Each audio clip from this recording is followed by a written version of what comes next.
पवित्र मातृभूमि के चरणों में वंदन। सभी दर्शकों और श्रोताओं को नमस्कार। मैं विनायक पूना से। जैसा कि आप सभी जानते हैं, मैं जो काम कर रहा हूँ वो भारतीय कालगणना इस विषय को प्रसारित, प्रचारित और पुनर्प्रस्थापित करने की कोशिश कर रहा हूँ। और उसके लिए मैं कालायन नाम से एक डिजिटल क्लॉक भी बना रहा हूँ। और ये भारतीय कालगणना को प्रस्थापित करना सुलभ हो, इसलिए ये जो जानकारी इस वीडियोस के माध्यम से, यूट्यूब चैनल के माध्यम से ज़्यादा लोगों तक मैं पहुंचाने की कोशिश कर रहा हूँ। पहले 30-32 जो एपिसोड्स हुए उनमें प्राथमिक दर्शन, शुरुआत में एक प्रास्ताविक हुआ, भारतीय काल गणना विचार क्या है, उनमें अलग अलग संज्ञाएं क्या है, कैलेंडर का इतिहास क्या है, पंचांग का इतिहास क्या है, पंचांग में अलग अलग कौन सी संज्ञाएं होती है, काल परिमाण क्या होते हैं, इन सभी के बारे में एक प्राथमिक जानकारी आपको देने की मैंने कोशिश की थी। और अब कल का जो एपिसोड किया मैंने कि ये सब जानकारी ठीक है, लेकिन भारतीय कालगणना को प्रस्थापित करना क्यों जरूरी है, उसकी जरूरत क्या है, इसके बारे में मुझे लगा कि कुछ आपके सामने विषय रखना चाहिए। तो यहां से हमारी भारतीय कालगणना को और गहराई से समझने की एक यात्रा शुरू होती है और धीरे धीरे, स्टेप बाय स्टेप, थोड़ी इसकी गहनता में जाने की हम कोशिश करेंगे। और जितना मैं आपके साथ शेयर कर सकता हूं उतना शेयर करने की कोशिश करूंगा। तो आप सभी से अनुरोध है कि ये जानकारी ज्यादा से ज्यादा लोगों तक पहुंचाए। लाइक, शेयर, सब्सक्राइब जरूर कीजिए, साथ में बेल आइकॉन दबाइए। कमेंट कुछ करके, अगर आपके कुछ सवाल है, कुछ जानकारी आप मुझ तक पहुंचाना चाहते हैं तो जरूर वो भी कमेंट कीजिए, या डिस्क्रिप्शन में जो मेल एड्रेस दिया है उस पर मेल भी कर सकते हैं। तो कल से जो हम विचार कर रहे हैं कि भारतीय कालगणना को प्रस्तावित करने की क्या जरूरत है, तो उसमें से कल दो विषयों को हमने देखा था कि ये कालगणना सबसे तर्क शुद्ध, सबसे ज्यादा वैज्ञानिक आधार पर है, प्राचीनतम ज्ञान परंपरा से निकली हुई है, विश्व कल्याणकारी है, मानवीय जीवन को उन्नत करने वाली है। ये सबसे महत्वपूर्ण अंग है इसका कि इस कालगणना को क्यों प्रस्थापित करना है। दूसरी बात कल हमने कही कि ये हमारी सांस्कृतिक अस्मिता का भी विषय है।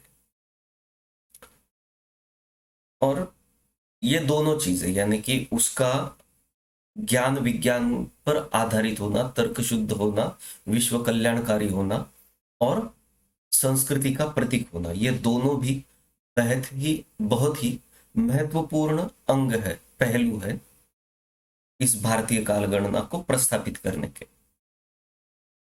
जनरली, सामान्यतः हम जब भारतीय कालगणना, पंचांग, संवत्सर, तिथि, नक्षत्र ऐसे शब्दों का प्रयोग करते हैं, तब सामान्यतः हमारी मनोवृत्ति या बुद्धि की विचार दिशा कुछ 3 बातों तक सीमित रह जाती है। वो है, सबसे पहले तो ये जो 2 कारण बताए कि एक हमारी सांस्कृतिक अस्मिता का विषय, उसमें महत्वपूर्ण बात आती है कि हमारे पारंपरिक धार्मिक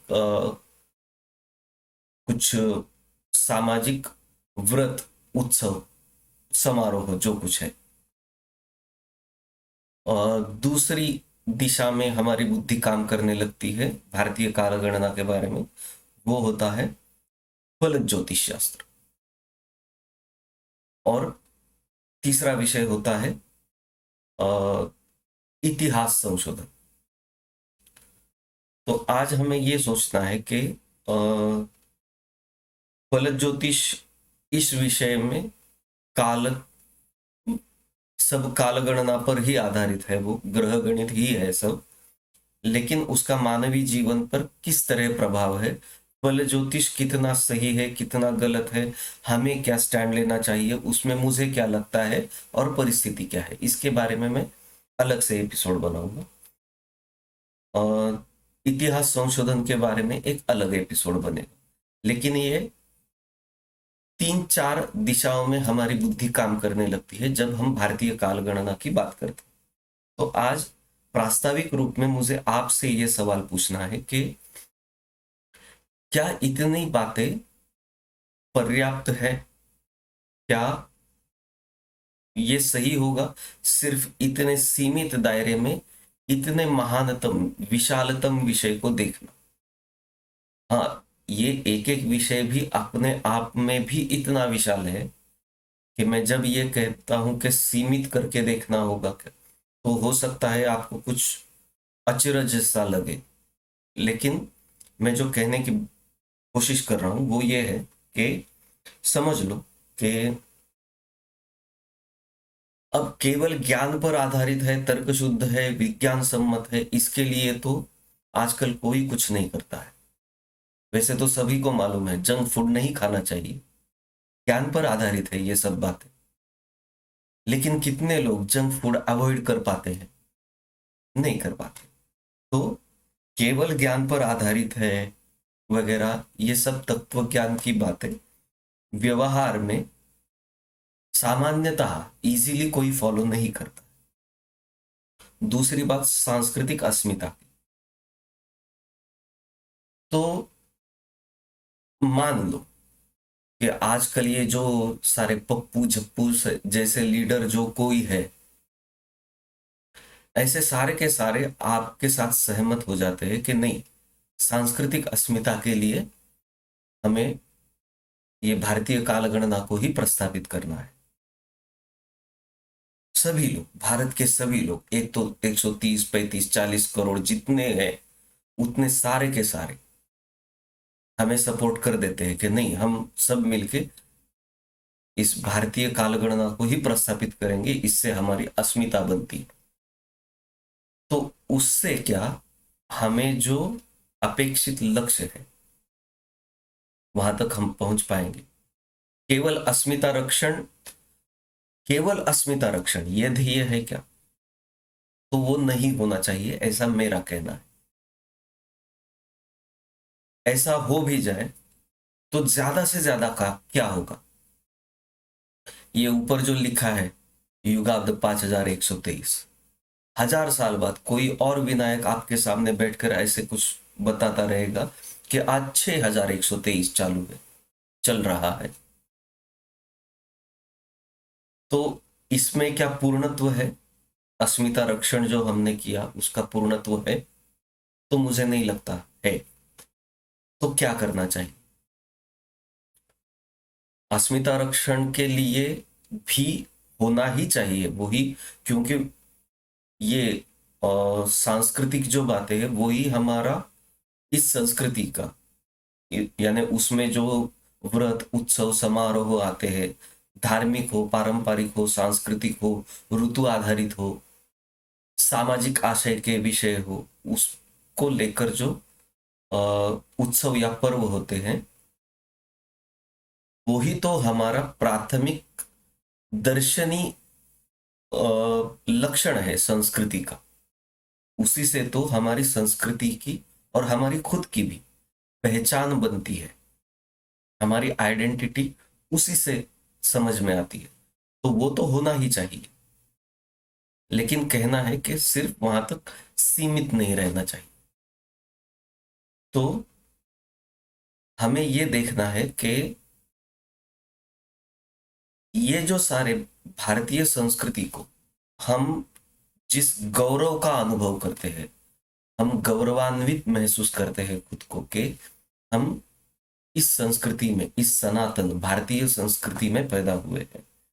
तो ये गर्व के विषय जो है वो सारे हैं कि इस संस्कृति ने जो उच्चतम जीवन शैली, नीति मूल्याधिष्ठित जीवन शैली, एक सभ्य समाज, सच में जिसे सभ्यता कहा जाए ऐसा एक ही समाज है, ये सनातन संस्कृति का समाज है जिसे सच में सभ्यता कहा जाए। कि इस संस्कृति ने जो नीति मूल्याधिष्ठित ज्ञान पर आधारित कुछ शास्त्र विद्या कलाओं का निर्माण किया, उसके अलग अलग उत्तुंग आविष्कार सामने रखे, उन आविष्कारों के सहायता से विश्व कल्याण की बातें की। तो हमें वहां तक पहुंचना है, तभी तो हम अपनी इस संस्कृति की पुनर्स्थापना कर पाएंगे। अभी फिर इस काल गणना का महत्व क्या है, ये मैं आपसे इस एपिसोड में कहना चाहता हूं कि भारतीय संस्कृति में, इस सनातन संस्कृति ने जो कोई आविष्कार किए हैं, सामने रखे हैं, जिन किसी शास्त्र, विद्या और कलाओं का निर्माण हुआ है, उनके आधार पर नए सिद्धांत प्रस्थापित हुए हैं। जो आविष्कार सामने आए हैं, वो उन सभी को एक सूत्र में बांधने वाला जो सूत्र है, मुख्य सूत्र जो है, वो ये कालगणित का सूत्र है। इसी आधार पर सारे विषय, भारतीय संस्कृति के सारे आयाम एक दूसरे से बंधे हुए हैं। वो कैसे बंधे हुए हैं? एक एक विषय आपके सामने में, एक एक विषय के बारे में अलग अलग एक एक एपिसोड या दो दो तीन तीन एपिसोड शायद बनेंगे एक एक विषय के लिए। जैसे संगीत शास्त्र, शिल्प शास्त्र वगैरह वगैरह बहुत सारे हैं। 18 विद्याएं, 64 कलाएं हैं, उनके उपविभाग है, बहुत सारे हैं। ऐसे हजारों एपिसोड्स आगे चलकर बनने वाले हैं। तो हमें वहां तक पहुंचना है। अब हालत ऐसी है कि फॉर एग्जाम्पल, किसी मेरे पिछले एपिसोड में शायद मैंने बताया था कि समझो कैलाश जैसा शिल्प है। ये उदाहरण इसलिए लेना है क्योंकि वो विश्व विख्यात, जगत प्रसिद्ध एक उत्तुंग कलाकृति है, इसलिए उसका उदाहरण ले रहा हूं कि ऐसी कोई शिल्प कला के सामने जब हम खड़े होते हैं, तब हम अचंभित होने के सिवा और कुछ नहीं कर सकते कि कैसे बनाया होगा ये। समझ, उस कलाकृति को, उस आविष्कार को समझना भी हमारे लिए मुश्किल हो जाता है। और अगर समझे ही नहीं तो उसका पुनर्निर्माण तो आप भूल ही जाओ। तो अगर ऐसे आविष्कारों को हमें समझना है, तो हमें शुरुआत इस कालगणना को, और सिर्फ कालगणना ऐसे नहीं, कालगणना, काल विचार, काल तत्व चिंतन, काल तत्व बोध और इन सभी को मिलकर कालातीत अवस्था तक की बातें इस संस्कृति ने कुछ कही है, उन पर हमें ध्यान देना होगा। और उसकी शुरुआत जो होगी वो इस कालगणना को समझने से होगी। इसलिए हमें किसी भी क्षेत्र में, जीवन के किसी भी आयाम में, अगर उस परम वैभवशाली अवस्था तक पहुंचना है, विश्व गुरु, ये जो हमारा एक स्वाभाविक पद है इस सनातन संस्कृति का, वहां तक अगर हमें फिर से पहुंचना है, तो शुरुआत यहीं से करनी पड़ेगी, भारतीय कालगणना से। और जैसे अभी कहा कि सिर्फ कालगणना भी नहीं, कालगणना ये तो एक दर्शनी भाग हुआ, एक 5-10% की बात है ये। उसका काल विचार, काल चिंतन, काल तत्व बोध और कालातीत, ये बहुत गहराई तक जाता है। लेकिन वहां तक हम नहीं पहुंच पाएंगे जब तक इस काल गणना को नहीं समझ पाए। तो ये हुआ प्रास्ताविक प्रास्ताविक हमारी अगली यात्रा के लिए। तो फिर से आपसे अनुरोध है कि ये जानकारी ज्यादा से ज्यादा लोगों तक पहुंचाने की कोशिश कीजिए। लाइक, शेयर एंड सब्सक्राइब कीजिए। ज्यादा से ज्यादा संपर्क में आने की कोशिश कीजिए। और इसके आगे आने वाले एपिसोड्स और भी इंटरेस्टिंग, कुतूहल भरे होने वाले हैं। कुछ अलग अलग बहुत सारे विषय दिमाग में हैं, वो इसके आगे आपके सामने धीरे धीरे आते रहेंगे। शुरुआत के विषय तो बहुत ही एक प्रास्ताविक स्वरूप के थे, एक प्राथमिक जानकारी के थे। तो और ज़्यादा से ज़्यादा जुड़ने की कोशिश कीजिए। ये फिर से अनुरोध करके आज का एपिसोड यहाँ ख़त्म करते हैं।